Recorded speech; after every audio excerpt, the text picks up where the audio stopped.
ओम जगदानंदकंदाय प्राणतार्तिहराय च नीलाचल निवासाय जगन्नाथाय ते नमो नमः। श्रोता बंधु साहित्य संस्कृति चिंतन यूट्यूब चैनल को पवित्र देवस्नान पूर्णिमा उपलक्षे अनेक अनेक शुभेच्छा अभिनंदन और स्वागत जनाऊँगी। आज पवित्र देवस्नान पूर्णिमा श्री श्री जगन्नाथ विश्वप्रीति अकपट भ्रातृत्व और सार्वजनीन धर्म धारणार जे महान समन्वय यह सर्ववादी सम्मत। आजिर आमर ए आलोचनाटी पवित्र देवस्नान पूर्णिमा उपलक्षे। तेबे एही आलेख्यर रचयिता हेउछन्ति विशिष्ट आलोचक श्री हरिहर बाहिनीपति। आलेख्यर शीर्षक हेउछि स्नान पूर्णिमा। जगन्नाथ सारा मानव समाजर श्वेत पीत और कृष्ण रंगर प्रतिनिधित्व करी व्यावहारिक बा स्थूल दृष्टि विश्व जनजीवन प्रतीक होइछन्ति। केवल ताहा नुहे बरम से वस्तुतः निजर पूजा आराधना नीति और पर्वपर्वाणी परंपरा और चलणी भितरे एपरि व्यक्त और अव्यक्त होई परिव्याप्त जे से विभिन्न संप्रदाय एवं मतावलंबींकर आराध्य देवता भावरे स्मरणीय अग्रपूज्य। श्री जगन्नाथ कौनसी निर्दिष्ट विग्रह नुहंती। एही चतुर्धा मूर्ति रे सकल प्रकार दार्शनिक चिंता और चैतन्य तथा विविध धर्म धारणार केवल समन्वय होइनी मिलन मध्य घटिछि। से दृष्टिरू श्री जगन्नाथंकर रथयात्रा जहाँकि धर्म जाति वर्ण निर्विशेष रे विशेषतः जो माने पतित लांछित अदुस्त बा पददलित सेमानंको आलिंगन करिबाकू स्वयं नीलाद्रि बिहारी हरि रत्न सिंहासन परिहार करी बड़दाण्डर समागत जनसमुद्र सहित एक मन एक आत्मारे एकाकार होई जिबाकू पतित पावन बा नवदिन यात्रार भियाण कराई श्रेष्ठतम मानव धर्मर प्रचार कराउछन्ति। से रथयात्रार प्रारंभरू हेउथिबा देवस्नान पूर्णिमा और नेत्रोत्सव यात्रार तात्पर्य कौन एठारे आलोचना करा जाइछि। यथा देहे तथा देवे। मनीषर देवता मनीष भली केवल जे खाद्य खाई पोशाक परिच्छेद परिधान करी आमोद प्रमोद माध्यम रे रहंती से कथा नुहे। तेबे सांसारिक जीवन यापन करिबा संगे संगे क्षणभंगुर शरीरर बासांसी जीर्णानि यथा विहाय सत्यर क्रम पर्याय जातस्य ही ध्रुव मृत्युर अवसंभावी परिणति रे से जे केवल उपनीत हेबे ताहा मध्य नुहे बरम सामयिक असुस्थता सेथिपाई चिकित्सा व्यवस्था आरोग्य परे भ्रमण सौख्यादि लौकिक आचरण मध्य सेपरि देवतांक पाखरु आशा करिबा स्वाभाविक। चंद्र और सौर मासर गणना रे जो पार्थक्य अछि ताहा बढ़ी बढ़ी जेतेबेले जोड़ा आषाढ़ पड़े सेई वर्ष पुरातन विग्रहर परिवर्तन होई नूतन विग्रह मध्यरे ब्रह्म संस्थापित हुअन्ति। कारण आत्मा ही शाश्वत, ताहार नाश नाही, केवल घटर परिवर्तन हुए। साधारण भावरे विचार कले 12 वर्ष अतिक्रम हेले जीर्ण काष्टर परिवर्तन आवश्यक होई पड़े। सेथिपाई तो मासाधिक समय अत्यंत अंतत पक्षे दरकार। ताहा ही नवकलेबर समय, किंतु प्रत्येक वर्ष एही दर दगम दारू मरामती न कले भविष्यत रे विशेष असुविधार सम्मुखीन हेबाकू पड़ी थाए।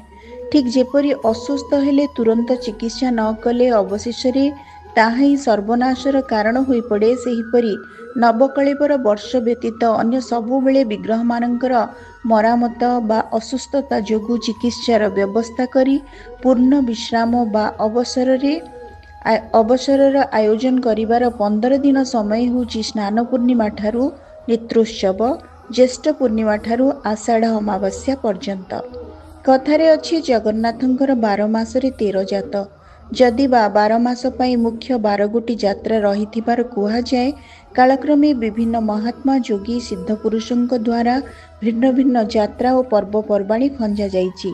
जैमिनी महर्षि कहिचंती, पुरुषोत्तम जगन्नाथ व्यक्ति समूहंकर हित पाई नाना प्रकार लीलाखेलारे प्रवृत्त हुअंती, सेथिपई तांकु नाना रूपरे विहार करिवाकु पड़िथाए। तेबे जिउ सबु मुख्य 12 गोटी यात्रा रहिछि सेगुड़िक हेला अक्षय तृतीया, जहाँकि बैशाख शुक्ल तृतीया रे पड़े, स्नान यात्रा ज्येष्ठ पूर्णिमा, श्री गुंडीचा आषाढ़ शुक्ल द्वितीया, कर्कट संक्रांति श्रावण कृष्ण दशमी, शयन यात्रा श्रावण शुक्ल एकादशी।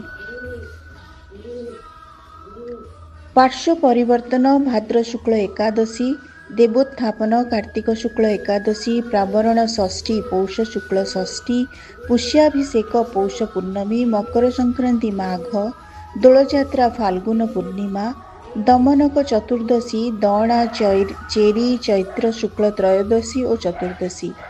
यह द्वादश यात्रा संपर्क में जो प्रामाणिक धर्मशास्त्र श्लोक रही ताहा मंचे स्नान, रथ बरगत शयन चयानदय, पार्श्ववर्ती शयन निवृत्ति पर्वण पूज्य पूजा, दोल केली दमन मुहम चाण पूर्ण तृतीया, ए सठा यात्रा भुवन वंदिता द्वादशेयम नरेन्द्र।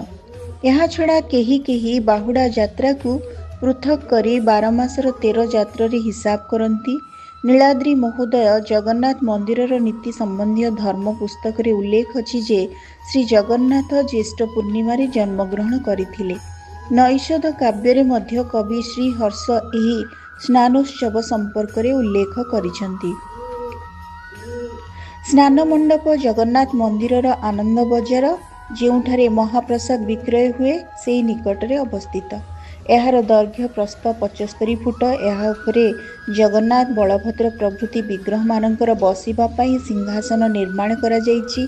सिंहासन को जीवाकू बेदी उपरे पृथक पहाच मान अछि।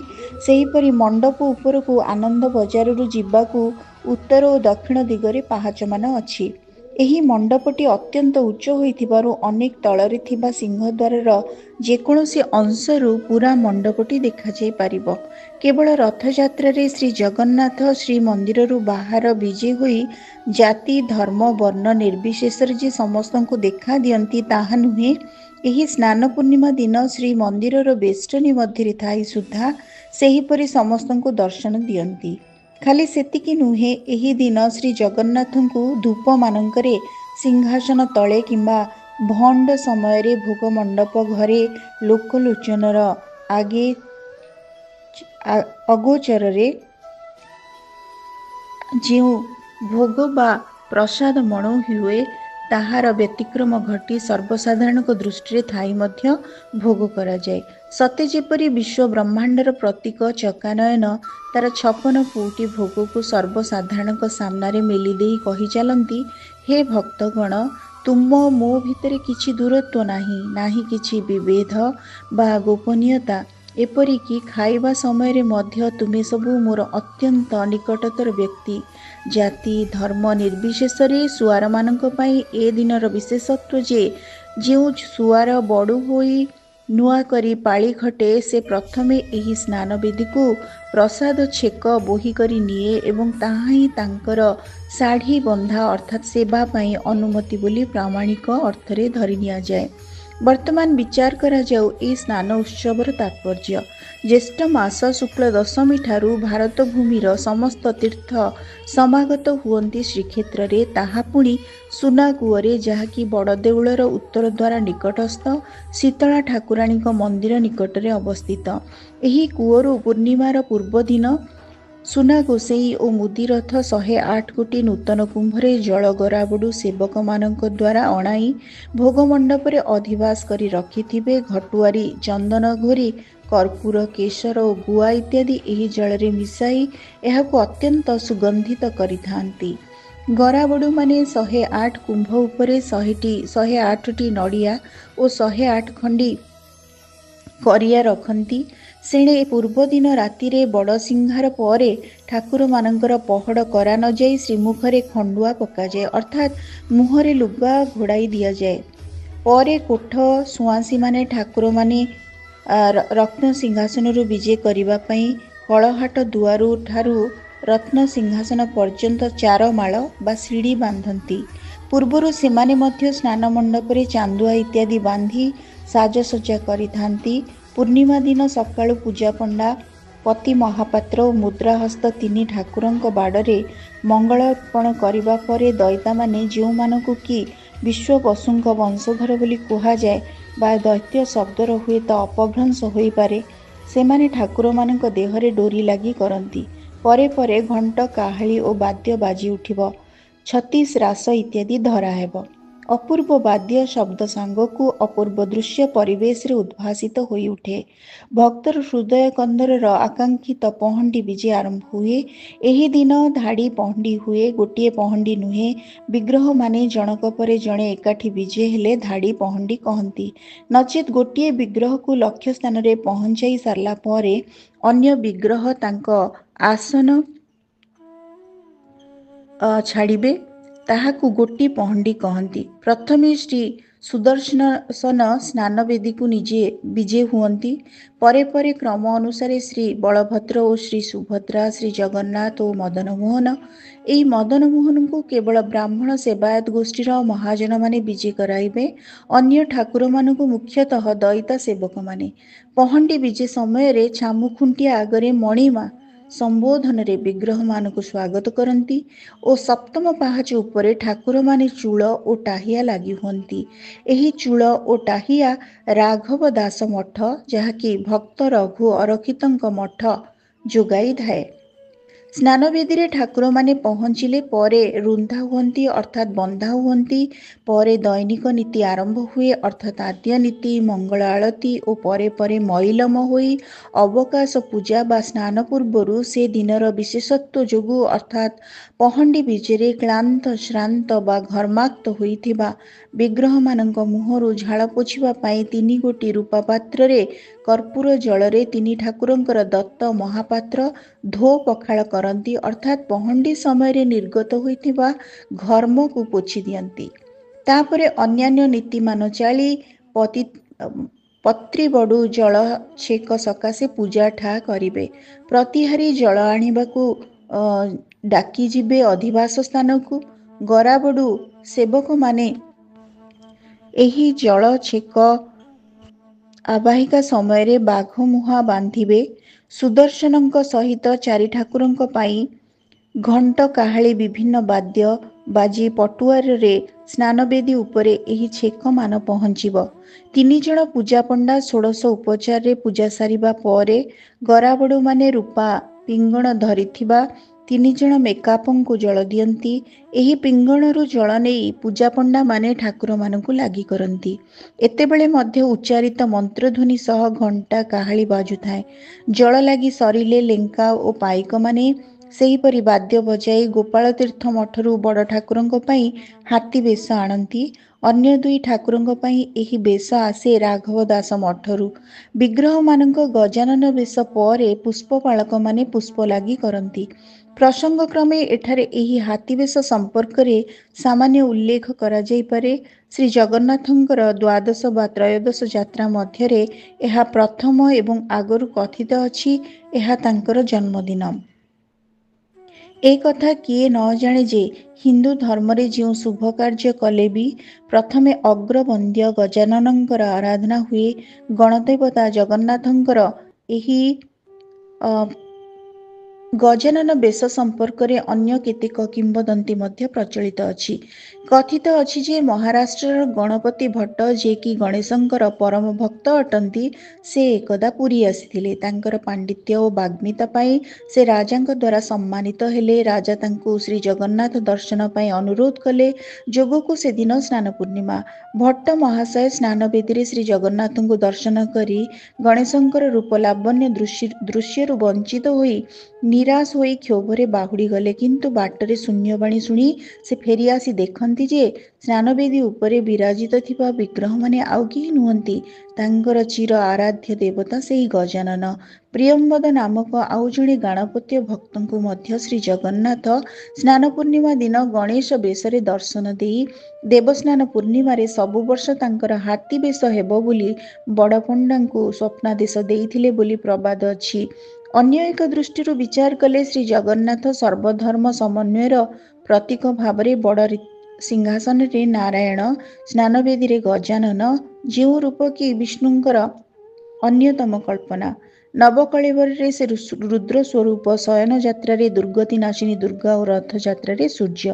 କିନ୍ତୁ ଅନ୍ୟ ଏକ ବାହ୍ୟ ବିଚାର ଭଙ୍ଗୀରେ ସ୍ନାନବେଦୀରେ ଏହି ଗଣେଶ ବେଶକୁ କେହି କେହି ଅର୍ଥ କରନ୍ତି ଯେ ସ୍ନାନ ପରେ ବିଗ୍ରହଗୁଡ଼ିକର ରଙ୍ଗ ଧୋଇ ହୋଇ ବିକଳାଙ୍ଗ ହୋଇଯିବା ପରେ ସେହି ଅବସ୍ଥାରେ ଠାକୁରଙ୍କୁ ଦର୍ଶନ କରିବା ଧର୍ମତଃ ନିଷିଦ୍ଧ ହୋଇଯାଏ ଏବଂ ଏହି ପରିସ୍ଥିତିରେ ଠାକୁରମାନଙ୍କର ହାତୀ ବେଶ ଦ୍ୱାରା ହିଁ ସେହି ବେରଙ୍ଗ ଲୁକ୍କାୟିତ କରାଯାଇଥାଏ। ସତକୁ ସତ ଏହା ପରେ ପରେ ଠାକୁରମାନେ ଅଣସରକୁ ବିଜେ ହୁଅନ୍ତି ଏବଂ ନବକଳେବର ବର୍ଷ ବ୍ୟତୀତ 15 ଦିନ ପାଇଁ ଅର୍ଥାତ୍ ଅମାବାସ୍ୟା ପ୍ରତିପଦା ପର୍ଯ୍ୟନ୍ତ ବିଗ୍ରହମାନଙ୍କର ଦର୍ଶନ ନିଷେଧ ହୋଇଥାଏ। ସ୍ନାନ ଉତ୍ସବ ଦିନ ଧୋଇ ଯାଇଥିବା ରଙ୍ଗ ଇତ୍ୟାଦି ପୁନର୍ବାର ଲାଗି ହୋଇ ନବଯୌବନ ଦର୍ଶନ ବା ନେତ୍ର ରଞ୍ଜନ ବା ଚକ୍ଷୁଦାନ କଲା ପରେ ନେତ୍ରୋତ୍ସବ ହୋଇଥାଏ। ପୁନଶ୍ଚ ସ୍ଥୂଳ ଭାବରେ ବିଚାର କଲେ ଏହି ଅବସରରେ ଅନବସର ସମୟରେ ଠାକୁରମାନେ ଭାରାକ୍ରାନ୍ତ ଥାନ୍ତି ଏବଂ ଏଥିପାଇଁ ତାଙ୍କର ପ୍ରିୟତମ ଭକ୍ତ ବିଶ୍ୱାବସୁର ବଂଶଧରମାନେ, ଯେଉଁମାନେ କି ତାଙ୍କର ପରିବାର ବର୍ଗ ଭଳି ନବକଳେବରରେ ଶୋକ ସନ୍ତାପ ହୋଇ ଅଶୌଚ ପାଳନ କରନ୍ତି, ସେମାନେ ତାଙ୍କର ଚିକିତ୍ସା ଓ ସେବା ଶୁଶ୍ରୂଷାର ଦାୟିତ୍ୱରେ ଥାନ୍ତି। ଅଣସର ପଣା, ବିଶ୍ୱାବସୁ ଭଳି ଜଙ୍ଗଲଜାତ ଫଳମୂଳ ଭୋଗ ଲଗାଇ 15 ଦିନ ମଧ୍ୟରେ ଆରୋଗ୍ୟ କରାଇ ନବଯୌବନ ଫେରାଇ ଦିଅନ୍ତି। ସେହି ଅସୁସ୍ଥ ଥିଲାବେଳେ ତାଙ୍କ ସହିତ ଦେଖା ସାକ୍ଷାତ ଏକ ପକ୍ଷରେ କେଡ଼େ ବିରକ୍ତିକର ଓ ଅନ୍ୟ ପକ୍ଷରେ କେବଳ ଅନ୍ତରଙ୍ଗ ଆତ୍ମୀୟଙ୍କ ବ୍ୟତୀତ ତାଙ୍କର ଏ ସେବାରେ ଆଉ କାହାର ବା ଅଧିକାର? କିଏ କଲେ ଆର୍ଯ୍ୟ ଏବଂ ଅନାର୍ଯ୍ୟ ସଂସ୍କୃତିର ମହାନ ସମାରୋହ କିପରି ସମ୍ଭବ ହେବ ଯଦି ସ୍ନାନ ପୂର୍ଣ୍ଣିମା ଠାରୁ ଅନବସର ପରେ ରଥଯାତ୍ରା, ବାହୁଡ଼ା ବିଜେ ସାରି ଠାକୁରେ ପୁଣି ଘରେ ନ ପଶିଲେ ପର୍ଯ୍ୟନ୍ତ ବିଶ୍ୱାବସୁଙ୍କ ବଂଶଧର ଦଇତାମାନଙ୍କର ପ୍ରାଧାନ୍ୟ ସ୍ୱୀକାର କରାନଯାଏ। ଏଣେ ଏ କଥା ବୁଝିଲେ କ'ଣ ଭୁଲ ହେବ କି ଯେ ଗୋଟିଏ ପାଣି ଅସରା କୂଅରୁ ସୁନା କୂଅ ପାଣି, ଯାହାକି କେବଳ ବର୍ଷକରେ ଥରେ ଦେବୀସ୍ନାନ ପୂର୍ଣ୍ଣିମା ପାଇଁ 108 ଗରା ପାଣି ଆଣିବାକୁ ବ୍ୟବହୃତ ହୁଏ, ଏତେଗୁଡ଼ିଏ ପାଣି ଏକାଠି ଗାଧୋଇଲେ ଜ୍ୱର ହେବନି ତ ଆଉ କ'ଣ ହେବ? କିନ୍ତୁ ଏହି ଦେବସ୍ନାନର ଯେଉଁ ଆଧ୍ୟାତ୍ମିକ ପର୍ଯ୍ୟାଲୋଚନା କରାଯାଇଛି ତାହା କେବଳ ବାହ୍ୟ ସ୍ନାନ ବା ଅବକାଶ ନୁହେଁ, କାରଣ ଏହି ସ୍ନାନ ଉଦକବଳି ରୂପରେ ଧୂପ, ଦୀପ ଓ ସଂସ୍କାର ସହ ପ୍ରଦତ୍ତ ହେଉଛି। ସେ ସମୟରେ ବିଶ୍ୱତୋମୁଖୟ ଇଦଂ ଜଳମ୍ ଗୃହ୍ଣ ଗୃହ୍ଣ ବାକ୍ୟ ଦ୍ୱାରା ଏହା ସମର୍ପିତ ହୁଏ। ତେଣୁ ଏହା ଅନ୍ତଃସ୍ନାନ ତଥା ବହିସ୍ନାନ ଭାବରେ ପ୍ରଖ୍ୟାତ। ସେଥିପାଇଁ ଏହି ଯାତ୍ରାକୁ ଯେ କେବଳ ମହାଜ୍ୟେଷ୍ଠା ବୋଲି ଆଖ୍ୟା ଦିଆଯାଏ ତାହା ନୁହେଁ। ବ୍ରହ୍ମପୁରାଣ ମତରେ ଦ୍ୱାଦଶ ଯାତ୍ରାର ଏକତ୍ରିତ ଫଳଠାରୁ ଏହି ଯାତ୍ରାରେ ଅଧିକ ମାତ୍ରାରେ ଫଳ ମିଳେ। ଏହା ସର୍ବୋତ୍ତମ ଏବଂ ପବିତ୍ରତମ ମଧ୍ୟ। ସ୍ନାନର ସାମାନ୍ୟ ଜଳବିନ୍ଦୁ ସର୍ବପାପ ବିଧ୍ୱଂସକ। ଏଥିରେ ସକଳ ତୀର୍ଥ ତୋଚରଣେ ପ୍ରକୃତିରେ ପ୍ରତୀତ ହୁଏ। ଏହାର ମାହାତ୍ମ୍ୟ ଉଲ୍ଲେଖ କରିବାକୁ ଯାଇ ସ୍ୱୟଂ ବ୍ରହ୍ମା କହିଛନ୍ତି, ଯତ୍ ଫଳମ୍ ସ୍ନାନ ଦାନେନ ରାହୁଗ୍ରସ୍ତ ଦିବାକରେ ତତ୍ ଫଲମ୍ କୃଷ୍ଣଧମାଲୋକ୍ୟ ମହାଜ୍ୟୋତ୍ସ୍ନା ଲଭେନର। ଏ କଥା କହିବା ନିଷ୍ପ୍ରୟୋଜନ ଯେ ସ୍ନାନବେଦୀରୁ ବିଗ୍ରହମାନେ ଫେରିଲା ପରେ ଆଉ ରତ୍ନ ସିଂହାସନକୁ ନ ଯାଇ ଅଣସର ଘରଠାରେ ଗୁପ୍ତ ପୂଜାରେ ରହିଥାନ୍ତି। ଅମାବାସ୍ୟା ପୂର୍ବ ଦିନ ଅର୍ଥାତ୍ ଚତୁର୍ଦ୍ଦଶୀରେ ବଡ଼ସିଂହାର ପରେ ପଣା ଚକଟା ଭୋଗ ହୋଇ ଦାସ ମହାପାତ୍ର ଜନକ ଲାଗି କରନ୍ତି। ଅନ୍ୟାନ୍ୟ ସେବା ପରେ କୋଠ ସୁଆଁସିଆମାନେ ତାଟି ଖଟ ବାହାରକୁ ନେଇଯାଆନ୍ତି। ଭିତରେ ପାଣି ପଡ଼େ। ପରେ ପରେ ନବଯୌବନ ଦର୍ଶନ ହୁଏ। ପରେ ପାଣିଆ ଆପଟ ଦ୍ୱାରା ଏହି ସ୍ଥାନ ମର୍ଜନା କରାଯାଇଥାଏ। ଘଟୁଆରୀ ଘରଠାରୁ ଚନ୍ଦନ ଆସି 3 ଗୋଟି ରୂପା ପିଙ୍ଗଣରେ ଚନ୍ଦନ ଲାଗି ହୁଏ। ତାପରେ ଶ୍ରୀ ଜଗନ୍ନାଥ, ଶ୍ରୀ ବଳଭଦ୍ର ଓ ଶ୍ରୀ ସୁଭଦ୍ରା 3 ଗୋଟି ଲେଖାଏଁ ଓ ସୁଦର୍ଶନ 1 ଖଣ୍ଡି ଲୁଗା ଲାଗି ହୁଅନ୍ତି। ପରେ ପତି ମହାପାତ୍ର ବନ୍ଦାପନା କରନ୍ତି। 3 ଜଣ ଦତ୍ତ ମହାପାତ୍ର, ଯାହାଙ୍କୁ କରଣ ସେବକ କୁହାଯାଏ, 3 ଗୋଟି ରୂପା ବଟାରେ ତିଆରି ଥିବା କଳା ଦେଖାନ୍ତି। 3 ଜଣ ପୂଜା ପଣ୍ଡା 3 ଖଣ୍ଡ କାଠିରେ 3 ଠାକୁରଙ୍କର ଶ୍ରୀନେତ୍ର ଲାଗି ବା ଚିତ୍ର କରନ୍ତି। ଏହା ହିଁ ନେତ୍ରୋତ୍ସବ ନାମରେ ପରିଚିତ। 3 ବାଡ଼ରେ ପଣ୍ଡା, ପତି, ମୁଦିରଥ ବନ୍ଦାପନା କରନ୍ତି ଏବଂ ଏହିପରି ବର୍ଷକରେ ଥରେ ନେତ୍ରୋତ୍ସବର ପର୍ବ ସମାପନ ହୁଏ। କେବଳ ଆଦି ଯାତ୍ରା ଏହି ନେତ୍ରୋତ୍ସବ ପରି ଅନ୍ୟାନ୍ୟ ମୁଖ୍ୟ 12 ଗୋଟି ଯାତ୍ରା ନାହିଁ। ଶ୍ରୀଜୀଉଙ୍କର ଅନ୍ୟାନ୍ୟ ଉପଯାତ୍ରା, ପର୍ବପର୍ବାଣୀ, ଷଡ଼ଜୟନ୍ତୀ ବା ଜନ୍ମ ଉତ୍ସବାଦି ଅନେକ ରହିଛି। ଏହାଛଡ଼ା ବୈଶାଖ ମାସର ଅକ୍ଷୟ ତୃତୀୟା ଠାରୁ ଆରମ୍ଭ ହୋଇ ଭିତର ଚନ୍ଦନ 42 ଦିନ ଚନ୍ଦନ ଲାଗି ବେଶଠାରୁ ଆରମ୍ଭ କରି ରଥ ଉପରେ ସୁନାବେଶ, ଭାଦ୍ରବ କୃଷ୍ଣ ଦଶମୀରେ ବନଭୋଜି ବେଶ, ଭାଦ୍ରବ କୃଷ୍ଣ ଏକାଦଶୀରେ କାଳିୟ ଦଳନ ବେଶ, ଭାଦ୍ରବ କୃଷ୍ଣ ଦ୍ୱାଦଶୀରେ ପ୍ରଳମ୍ବାସୁର ବେଶ, ଭାଦ୍ରବ ଶୁକ୍ଳ ଦ୍ୱାଦଶୀ ବା ତ୍ରୟୋଦଶୀରେ ବାମନ ବେଶ, ଆଶ୍ୱିନ ଶୁକ୍ଳ ଦଶମୀରେ ରାଜା ବେଶ, ପଞ୍ଚମ 6 ଦିନ ପଡ଼ିଲେ ନାଗାର୍ଜୁନ ବେଶ, ମାଘରେ ପଦ୍ମ ଓ ଗଜ ଉଦ୍ଧାରଣ ବେଶ ପର୍ଯ୍ୟନ୍ତ ଅନେକ ବେଶ ହୁଅନ୍ତି, ଯେଉଁ ବେଶ ପଛରେ କି ବିଭିନ୍ନ ପୌରାଣିକ ଆଖ୍ୟାୟିକା ଓ କିମ୍ବଦନ୍ତୀ ରହିଛି। ଶ୍ରୋତାବନ୍ଧୁ, ଆଜି ଆମେ ଶୁଣୁଥିଲେ ପବିତ୍ର ଦେବସ୍ନାନ ପୂର୍ଣ୍ଣିମାର ମହାତ୍ମ୍ୟ। ଆଜିର ଏହି ଆଲୋଚନାର ଆଲୋଚକ ଥିଲେ ଶ୍ରୀ ହରିହର ବାହିନୀପତି। ଆଜିର ଦେବସ୍ନାନ ପୂର୍ଣ୍ଣିମାକୁ ନେଇ ଏହି ଆଲେଖ୍ୟଟି ଆପଣମାନଙ୍କୁ କେମିତି ଲାଗିଲା, ଆପଣମାନଙ୍କର ମତାମତ ଅପେକ୍ଷାରେ ରହୁଛି। ଧନ୍ୟବାଦ।